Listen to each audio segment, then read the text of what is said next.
first open Instagram app on your mobile phone, and after that just drag the Instagram page on the right side and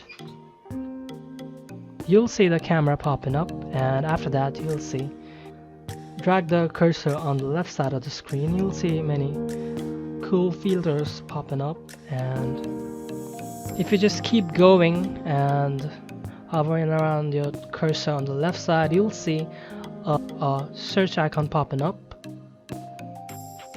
which will write down browser effects, and if you click that,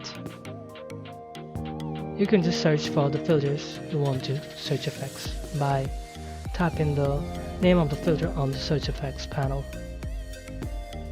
So that's how you can search for filters on Instagram. Hope this video was helpful for you.